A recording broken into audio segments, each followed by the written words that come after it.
राजकुमार और जादुई पक्षी एक समय की बात है।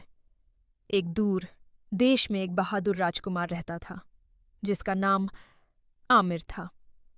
वह हमेशा नई रोमांचक यात्राओं की खोज में रहता था। एक दिन उसे पता चला कि पास के जंगल में एक जादुई पक्षी रहता है जो भी सवाल पूछे उसका सच्चा उत्तर देता है। राजकुमार आमिर ने तय किया कि वह एक होगी इस पक्षी को देखेगा।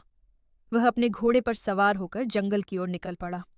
रास्ते में उसे एक बूढ़ी औरत मिली जिसने उसे समझाया, जादुई पक्षी से केवल एक ही सवाल पूछना, नहीं तो तुम मुश्किल में पड़ सकते हो।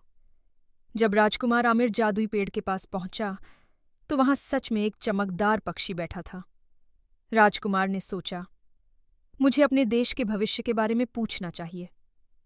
उसने पक्षी से पूछा, क्या मेरा देश हमेशा खुशहाल रहेगा? पक्षी ने जवाब दिया, यदि तुम अच्छे निर्णय लेते रहोगे तो हाँ।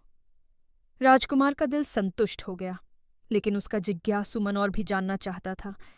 वह दूसरा सवाल भी पूछना चाहता था, लेकिन जैसे ही उसने बोलने की कोशिश की, जादुई पक्षी अचानक गायब हो गया। राजकुमार समझ गया कि बूढ़ी औरत की सीख सही थी। उसने सीखा कि लालच हमेशा नुकसान पहुंचाता है। वह खुशी खुशी महल लौट आया और हमेशा समझदारी से निर्णय लेने लगा, जिससे उसका देश हमेशा समृद्ध बना रहा।